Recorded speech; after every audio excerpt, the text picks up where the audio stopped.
Namaste, hello, and welcome to our monthly meditation. So, this month, our focus will be the concept of, or the theme of, the idea of trust, confidence. What does it mean to trust, to have confidence? How do I express this trust? So, as usual, we begin our meditation by breathing. Without the need to manage or control the breath, we simply inhale and exhale. That's it.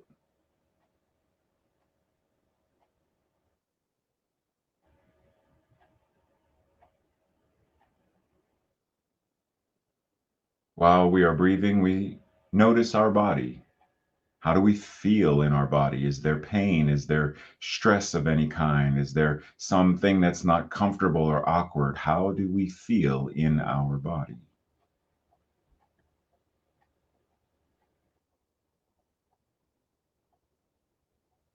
Same for our mind.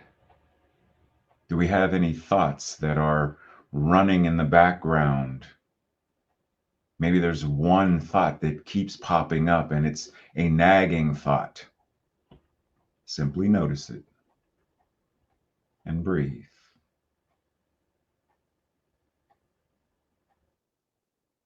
Same thing for our emotions and feelings. Maybe we are feeling the angst of, the pain of something emotional. Simply notice it. The frustration, the anger. Simply notice it. Try to get rid of it in any way. Simply notice it and breathe. We don't have to ignore any of the thoughts, ignore any of the emotions or feelings, or ignore any of our bodily sensations. We inhale, we exhale. We let our consciousness be present to our bodies, be present to our thoughts, be present to our emotions and feelings. Be present, as simple as that, and breathe.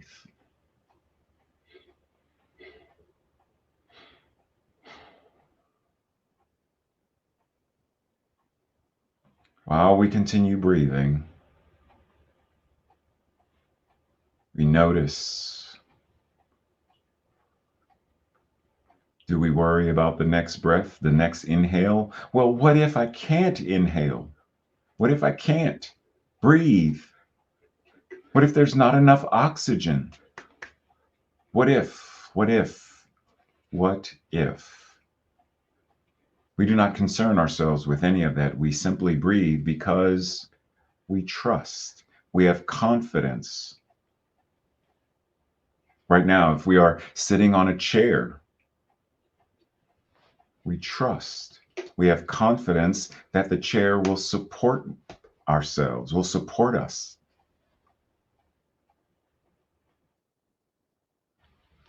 We go to the kitchen for water at the faucet. I trust that water will flow. It will. I trust. I have confidence that the stove, when turned on, there will be fire, there will be heat. I trust. I trust tomorrow's sunrise. It will happen. I don't question it. I don't doubt it. I don't have to worry about it. I don't have to be concerned about what if. What if? Breathe and trust.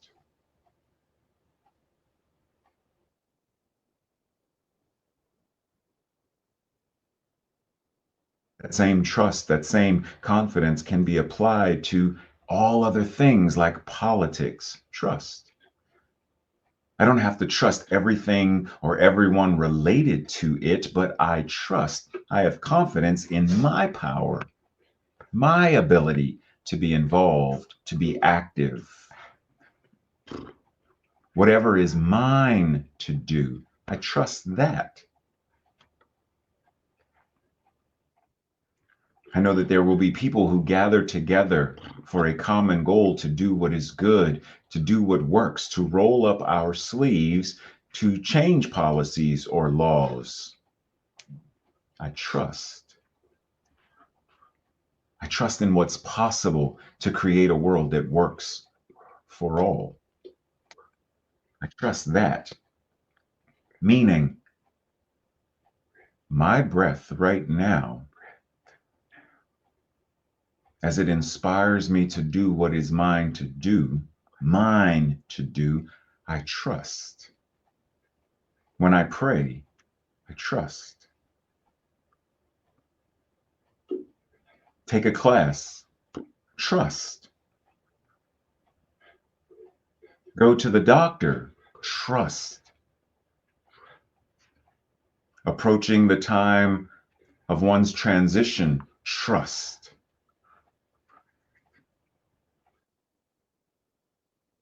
This trust, this confidence, we can apply to any number of things, any situations, any experiences.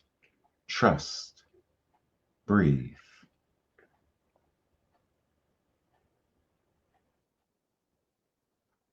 Trust.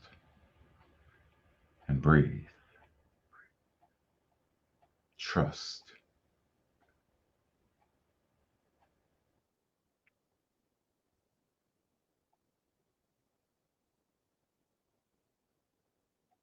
So for the next several moments, we will simply continue to breathe,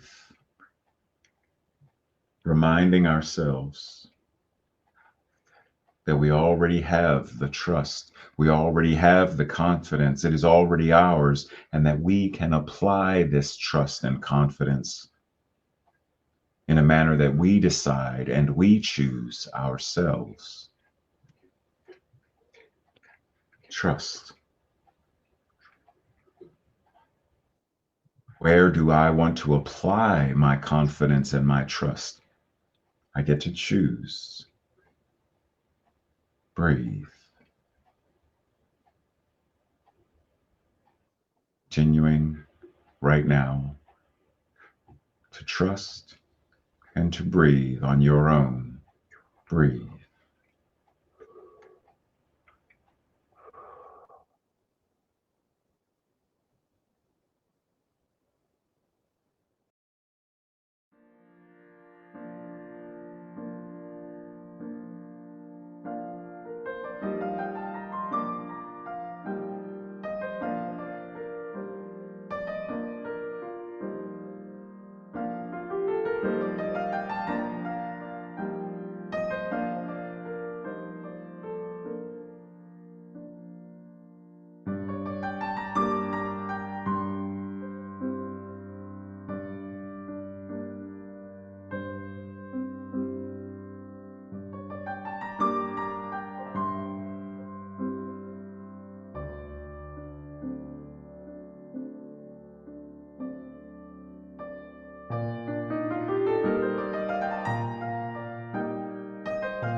Now, as our time of meditation comes to an end, we understand that our awareness continues throughout the day. Our trust and confidence continues throughout the day. Our what is mine to do continues throughout the rest of the day. And not just through the entirety of our day, but it's also through our week, moment by moment, moment by moment, same as our breath. Inhale first, exhale second, moment first, moment second, moment third. One follows the other, on and on and on. Life, moment by moment, breath by breath.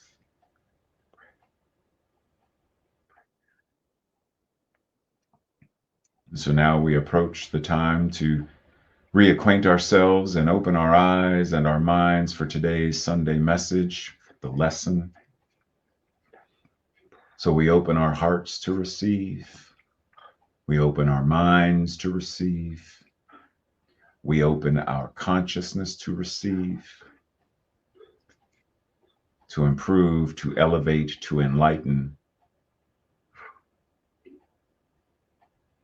And we breathe. Amen. Ashe. And so it is. Much love. Namaste.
Hello and welcome to the Center for Spiritually Integrated Arts, a Centers for Spiritual Living teaching center. I am Reverend Dr. Raymont Anderson. I am the founder and the spiritual director. Now, as you are sitting there joining us, you may have questions, any number of questions, such as, who am I? How did I get here? Spiritually integrated arts means what exactly? What is a teaching center? Well, what is Centers for Spiritual Living? What is that? What does that even mean? Or New Thought, or religious science, or science of mind and spirit? You may have any number of questions about this specific community, about the parent organization, CSL, our philosophy, our teaching, our liberation theology. Any number of questions. Feel free to send an email. We look forward to connecting more and building our virtual community, our global community. And if you haven't connected yet on social media, feel free to do so. This is your invitation now. Also, did you know that all of our Sunday messages are archived on our YouTube channel? You can watch it anytime. Now, questions about anything, such as becoming a member. What does that mean? What does membership entail? And if you live somewhere far and already belong to a spiritual community, can you be a member of more than one? The simple answer is yes, you can. Just like you can shop at more than one grocery store, you can attend or be a member of more than one gym. We are building beloved community. So you can do both. You can be a member of both. You can be involved with both. That's what being in spiritual community means. So we welcome you. We invite you. We are so appreciative that you have found this community and that you have joined us today. We bless you. We love you. We welcome you. Live long and prosper. Sit back, relax, and enjoy the rest of our Sunday message. Love you. Connect with you soon. Blessings.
Namaste and greetings, and welcome to October. You said it's October. It's already October. What? Okay, so welcome to the month of October here at the Center for Spiritually Integrated Arts. This month, our theme, Power to the People. Today's talk in specific, the power within, or power within. The theme for the month has to do with a grand rising with power which begins within and as each of us. As we do our inner work to create greater and more effective relationships, that which is the power and the presence of the all that is, showing up in, through, and as us, supports all of these endeavors, supports all that we are in all that we do. As we forgive and as we heal our relationship with power, whatever that is, whether it's internal, external, whatever that relationship we have with power, as we forgive, as we transcend, as we heal it, we then are able to take the next steps of what it means to rise, to evolve, to transform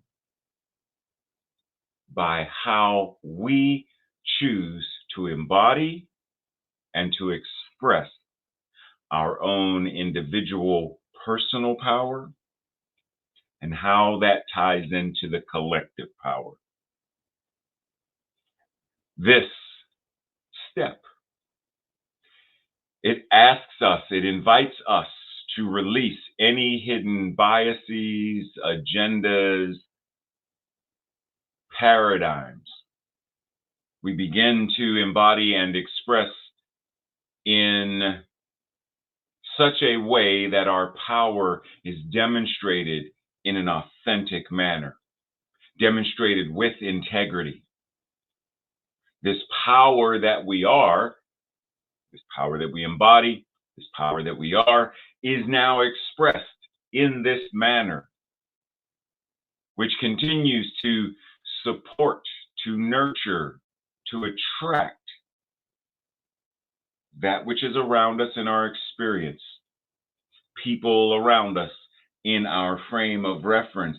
It attracts, it supports, it nourishes all of these relationships in all of these ways that we show up, which then shows up as when two and more are gathered in the nature of the divine for this cause, whatever that may be. Effective legislation regarding climate change, regarding green spaces, regarding effective gun ownership, reflected in our education, reflected in our politics, whatever the causes may be, when we show up as the embodiment and as the expression of this power, then it must also show up wherever we are and in whatever we do. So coming together in our true and authentic life-affirming power, it then multiplies that which we can do because it is a more aligned demonstration of who we are being. And in so doing, there is a magnificent difference that we are now able to make in the world, a difference for good that we are now able to make in the world. Individually, within our families, within our neighborhoods, within our community, and further and further and further to expand, further and further and further to express, further and further and further to evolve as we express our power, which in essence means we are expressing God. The power within. For many of us, power can be a triggering word. Why? Because for many of us, power Based upon our own individual experiences, we have a very different relationship with power. For someone who is female, it is very easy to identify that word power within a male dominated, toxic, patriarchal society. For someone who is a person of color, power in a white supremacist culture, and for someone who is LGBTQ in a heteronormative, it is very easy to be triggered by this word power. And yet, through the process of healing and addressing it, we can reduce how we are triggered. As we do our own individual work and as we do our collective work to create more life affirming awareness, more life affirming relationship with our own individual personal power, as well as that of the collective, then we are able to lessen how we are triggered and expand in how we show up as the demonstration of life affirming power. So we begin this process by looking at our own, discovering our own beliefs and ideas around power, our experiences around this idea of power.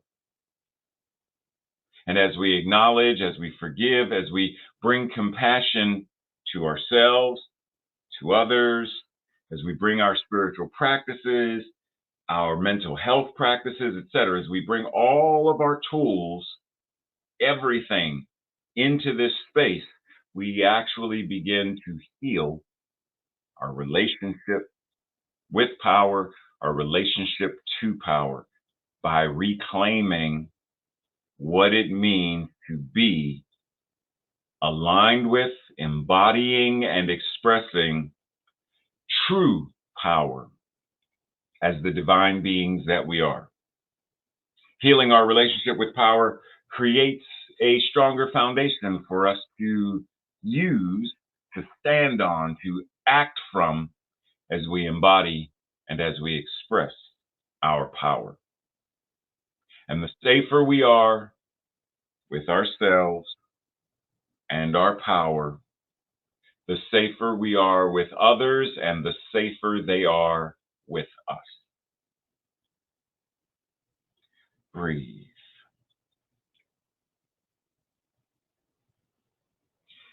In his book, The Promise of New Thought Liberation Theology, Freedom from Discord, Reverend Dr. David Alexander says, too often, we make the mistake of confusing our limited experience with the universal truth of something, ignorant of the history that precedes us, even as we act as history's fiercest defenders.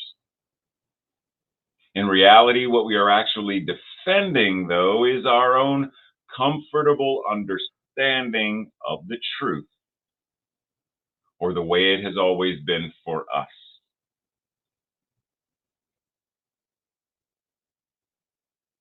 How does this tie into this idea of power? The idea that says, well, why should women vote? Since time began, men have been the ones doing and governing and leading. So we claim we are defending, make America great again. Defending. We're defending what has come before and the greatness of what has come before. But actually, what we are defending is our comfort within the scope of the caste system and our own privilege within it. So we are invited to look at, well, where do I have privilege? Do I have privilege as a man? Do I have privilege as a cisgender man? Do I have privilege as a cisgender man who has a college education? Follow what I'm saying. There are all kinds of ways that privilege shows up. And it's easy to think we are defending standard, we are defending history, we are defending whatever that is, a belief system regarding a religion, a belief system regarding whatever ethics, whatever it is. We believe, we have convinced ourselves, but actually what we are doing is defending privilege.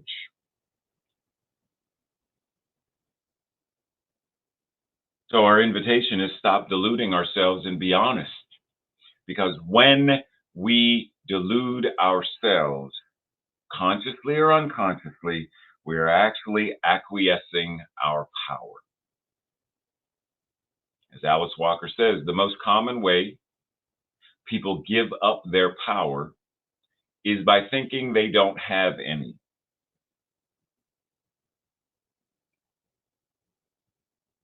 So it's very easy for someone, because of, well, this is the way things have always been. And within this, I don't have power as a woman, as a gay person, as a child, a teenager, as an uneducated, an unhoused, former addict or current addict, et cetera, et cetera. I can't change the country. Who am I to think I can? That's why my vote doesn't count. It doesn't matter if I vote or not. The most common way that people give up, surrender, release their power is by thinking, believing, by being convinced that they don't have any. Very often in New Thought, but specifically I hear it most often in CSL, we are not bound by precedent, but by principle. It matters far less what happened in the past in terms of determining our course of action moving forward. In other words, in the past, there may have been an addiction. Does that mean the addiction has to be current or continue into the future simply because there was a time when? It doesn't change the fact, but we are also not bound to live based upon that fact. So reclaiming our power in the present and saying, what is the most equitable way that we can show up? What is the most justice aligned way that we can show up? What is the most life affirming way that we can show up? Because in a world that works for all, it's not something we've had before. It's not been our experience, and yet it is our vision. Well, if we are to manifest that vision, then we must surrender the idea that says, well, there's always been war, there's always going to be war. That means we are surrendering or acquiescing our power. We are saying we are powerless to change the trajectory. We are powerless to create a new vision because of what the old vision was. So we're talking about this thing called power. Power to the people. Power within. There is only one power and presence, God the good, omnipotent. What is power, though? Now, there are many ways of expressing or defining power. And so I invite you, as I have in the past, to look it up and go through some of the ways that we use this word to express any number of things, because there's a lot of them. Some of them life affirming, some of them not. But the main thing I want us to, or invite us to look at, is a very specific set of words as they relate to us. Power, meaning your ability, your capacity, your capability, your potential, potentiality in general, your competency, skill, your influence, your impact, mastery, energy, and life. Specifically, we are going to explore power in terms of these words. So when Dr. Holmes says there is something which waits, does it actually wait though? But linguistic convenience. There is something which waits on our recognition to spring into being, bringing with it all the power, capital P, in the capital U universe.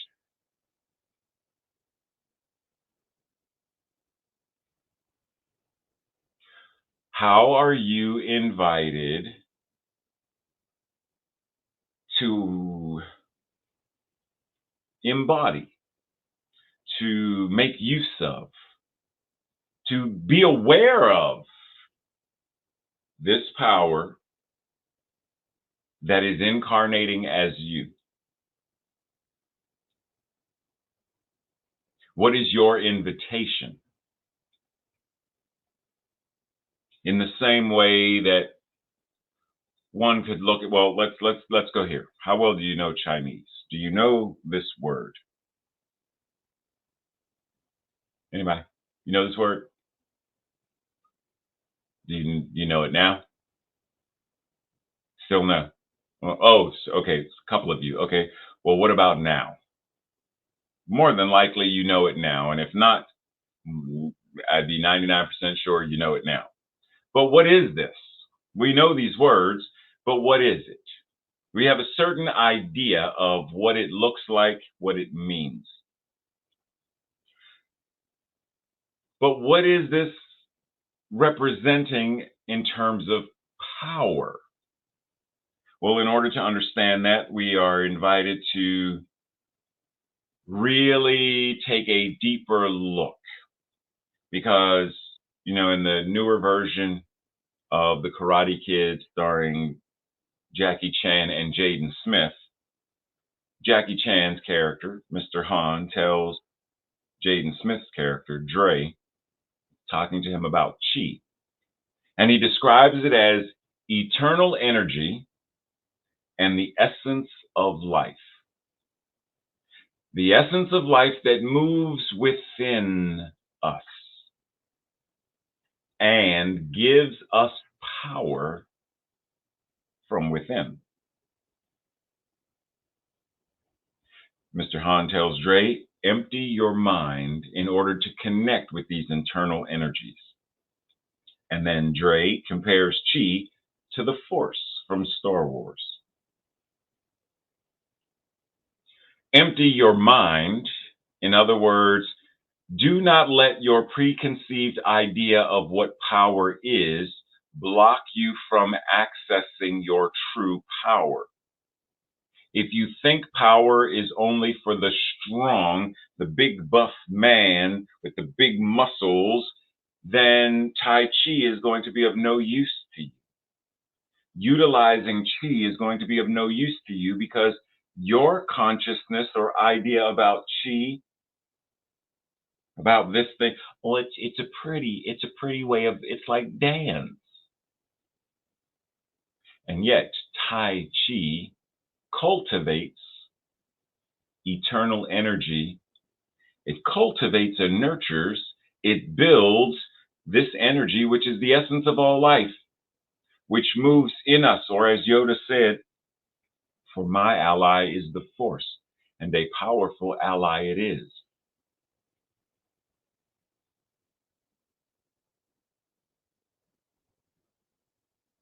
So, what is power?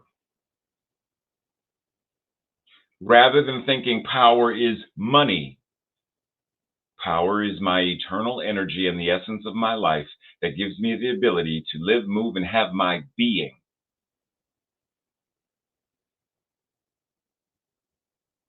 Rather than thinking power is about prestige or symbol, position of authority, power is my eternal energy, the embodiment of my eternal energy and the essence of life itself, which gives me the ability to live, move, and have my beingness as a divine incarnation of God.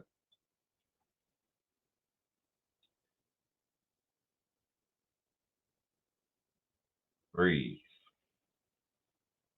Now, Chi isn't relegated solely to Tai Chi Chuan. Chi, the concept of, is also mirrored in Aikido. Aiki. Ki is the Japanese word for chi. Chi is the Chinese word for ki. Ki, what is that? Well, it means the same thing. So in Aikido, I means harmony or balance with. Ki, chi, is energy, life. And do, the way of or the path of. So Aikido is the way of balancing and being in harmony with the energy of life. So when we talk about your power within, we are talking about your divine energy. We are talking about your life itself. There is only one life, and that life is God. So what if your practice of Aikido is the way of balancing and being in harmony with that which God is as me? What does it now mean to live this truth?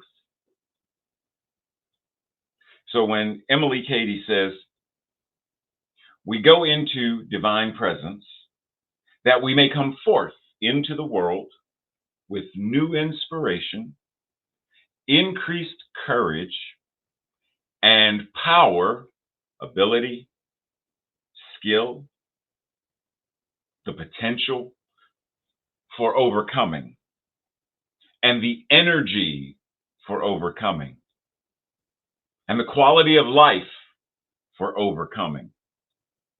But when we talk about overcoming, it's not the idea of dominating to overcome. What we are actually talking about is evolving and transforming.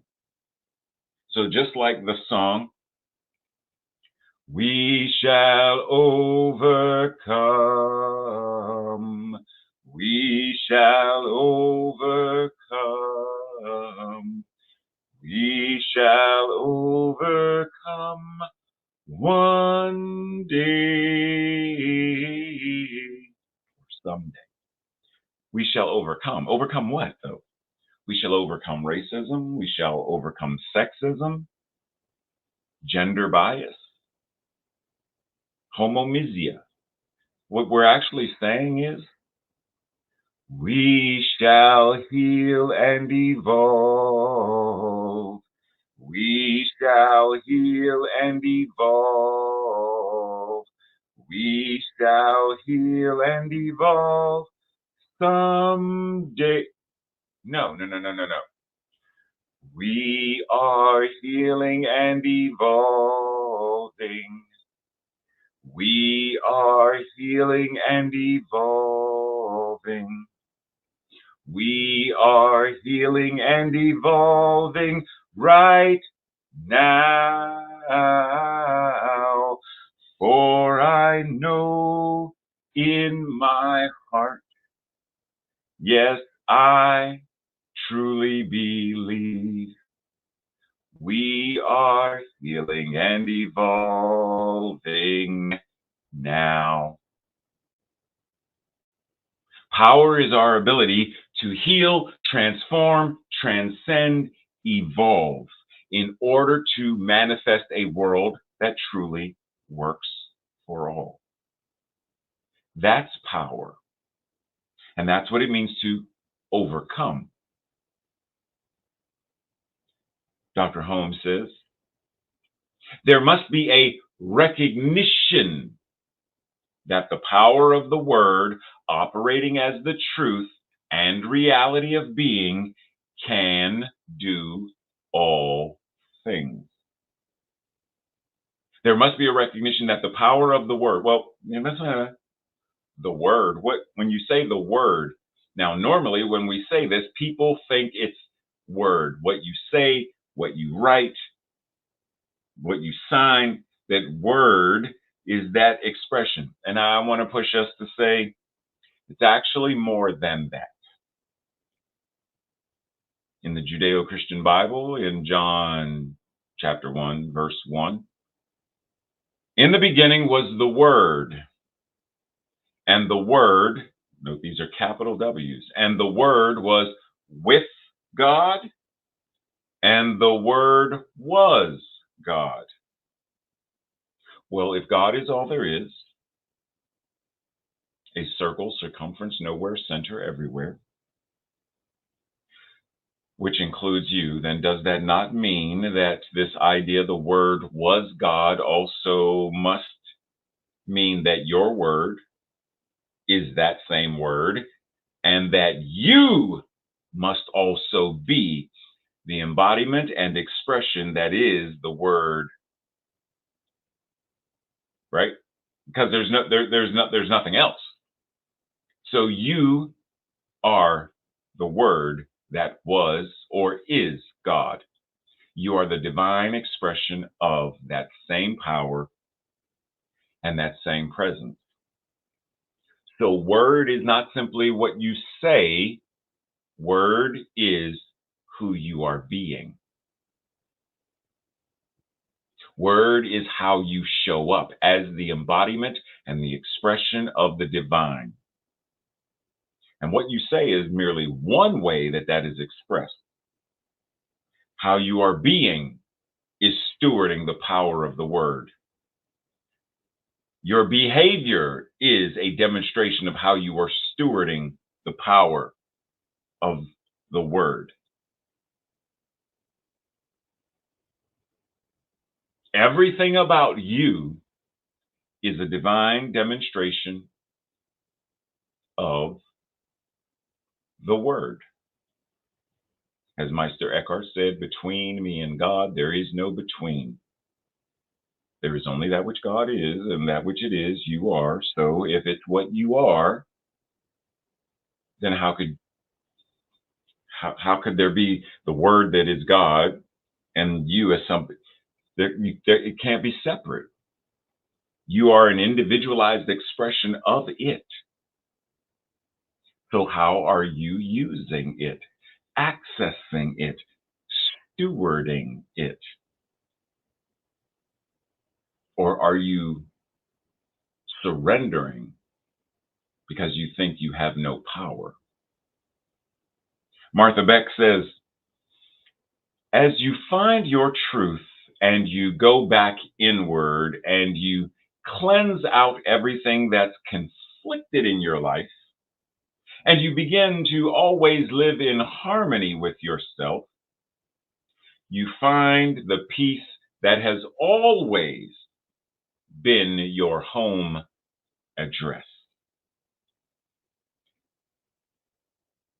What did Dr. Hahn? What did Mr. Hahn tell Dre? Empty your mind. As Bruce Lee said, empty your mind. Empty your mind. Cleanse out everything that's conflicted in your mental equivalent in your life. And as you do so, you begin to live in harmony. Aikido. Your life becomes the way of, and you find that you've always been. Click your heels together 3 times. You've had the power all along. But in order to do this, you have to know what's conflicted. You have to know the clutter of your mind, the clutter of your heart, the clutter of your being, the clutter of your relationships. You have to be able to identify it. Whatever it is you are seeking to overcome, you have to be able to identify it. So many of us become so comfortable in the clutter that we become immobilized. But our invitation is identify the clutter, which means we have to be able to discern keep, not to keep, not to keep, throw away, give away. Because if I'm throwing it away, then I deem that it has no value for anything. Give it away, then I have an understanding that, well, this can still be used in some way, shape, or form, but not here and not now. How do we discern all of our non-life affirming beliefs, non-life affirming ideas, the baggage, the judgments, the criticisms, the low self-worth, all of that? How do we identify it to then be able to clear it out, cleanse it out, overcome, to now be able to live in greater harmony in a life that is now a more effective demonstration of that harmony and that peace and that alignment? So are we willing to look within and without? Look at our relationships in order to cleanse, to purify, to declutter, deconstruct whatever we need to in order to realize and express harmony and that sense of peace that says, I am that I am ever becoming more of the truth of my being. I am home. Now, while Gandhi reminds us that forgiveness is an attribute of the strong, so is cleansing and decluttering, so is healing and evolving. Now, once again, strong, we may be triggered by strong to think it's got to do with got to do with muscles, it's got to do with grit, it's got to do with being, a superhero. It's something. If that is our only concept of strong, then we are actually deluding ourselves and relinquishing, acquiescing our ability to truly be strong. Because these individuals that you see on your screen now, Superman and Wonder Woman, are merely archetypes of what it means to be powerful or strong. We have many real world examples of what it means to be powerful and strong. And not just them, because the fact that we can identify it in them means that on some level we must have it within us. And if we have it within us, then our invitation is to use it. Our invitation is to recognize it. Our invitation is to embody it, to make it a way of life.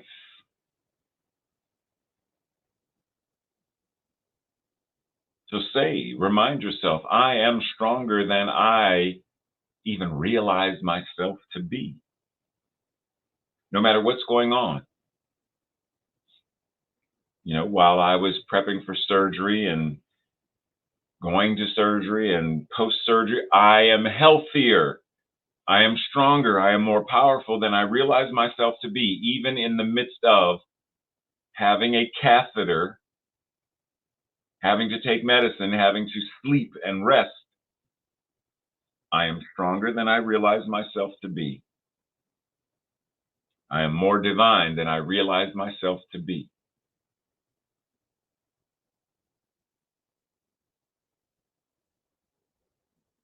Breathe.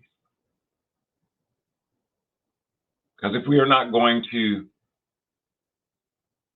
live into our power than those who are operating from pseudo power, the dictators, the cult leaders, etc., will continue to use their version of power to hurt and harm others. The entire caste system must be eradicated for a more equitable and just system of living and governing and showing up to take its place. Living as a way of life that uses all the science of mind and spirit offers is also a method. It is also the practice of, it is also the way of living a New Thought liberation theology. When we do this, then New Thought as a liberation theology becomes a way of life. So through the practice and the active embodiment of it, we are liberated from that which weakens us and disempowers us. And we are liberated to greater forms of power that enable us to change the world. This liberation occurs individually and collectively. So you may also recall last month when I shared that radio intro from Dr. Holmes when he says, there is a power for good in the universe, greater than you are, and you can use it. And so I remind you of the remix. There is a power that is infinite goodness, and it is expressing itself in, through, and as the universe. What it is both what you are, and it is greater than you are. And you have already been using it. You are using it right now. And most importantly, you can choose to use it, to access it, to embody it, to express it consciously in a life-affirming way. Breathe. This week's affirmation declaration, I will say it first, and if it resonates with you and you agree, then say it with me the second time around. I consciously connect with my source of power, which incarnates itself as me. Together. I consciously connect with my source of power, which incarnates itself as me. So it is. This week's journal questions, self-reflective questions, and Thursday night study group questions. Is it power that triggers me, or how power is used? What's the difference? Give examples of power that is used in a certain way that is triggering in non-life affirming ways. Just so we're clear, this is what it is, and let's clarify. What are some examples of how power is used in non-life affirming ways and how that triggers? Number 2, who do I know that seems to have a handle on power?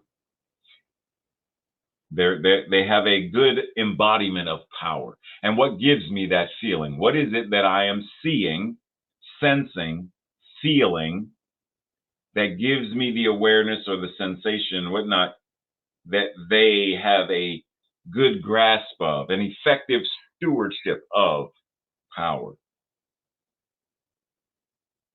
Number 3, what are the qualities of a healthy relationship with power?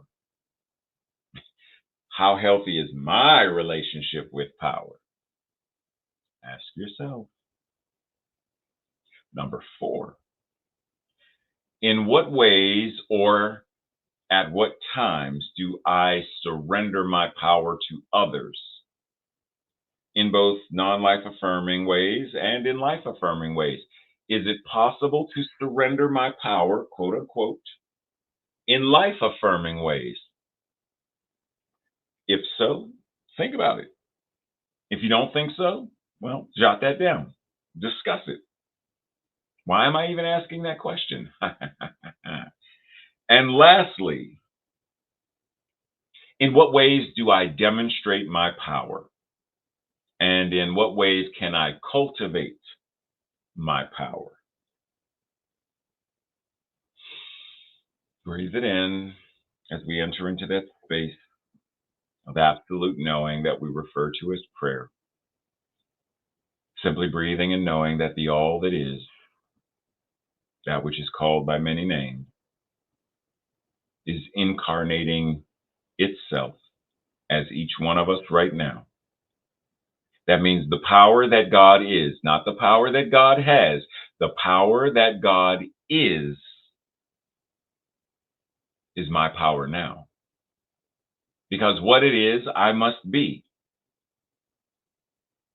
And what is true for me must be true for everyone watching right now. The power that is the all that is each person's power as well.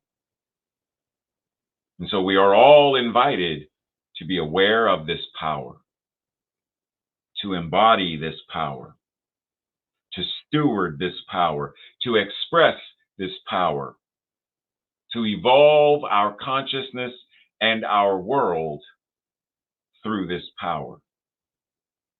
The power of love, compassion, creativity, imagination, to such a degree that we turn what is possible to now it is more probable that we are manifesting a world that works for all. And we keep doing the practices and showing up. We keep doing what is ours to do. And so that probability now becomes an inevitability. We do this thing called science of mind and spirit with such grace and ease and power that a world that works for all is inevitable. And we choose to live, move, and have our beingness based on that vision, based on that truth, based on that fact as the amen of our lives. That which is the law is already in motion. It receives this word.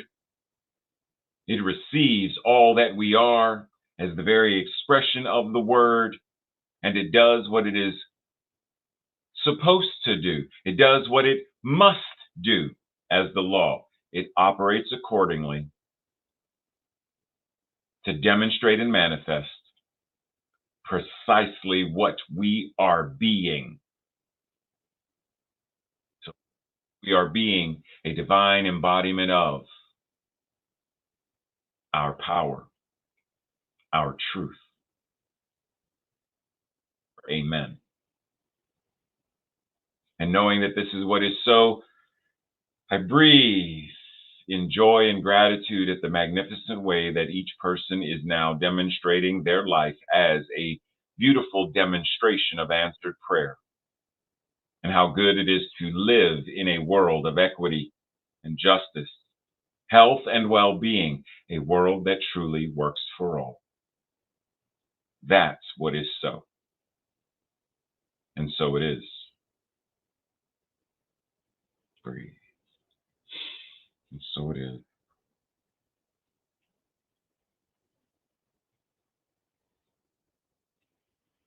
Namaste and blessings. Make sure you check in the chat to see if we are in fact gathering today at the time of this recording. There was still the possibility that Tracy and I may be out of town. So look in the chat to see where, oh, where is Ray and Trey at? Oh, where could they be? And if we are here, and we're having a conversation today in the Zoom fellowship, then I will see you over there. And if not, then I will see you soon. Much love and appreciation.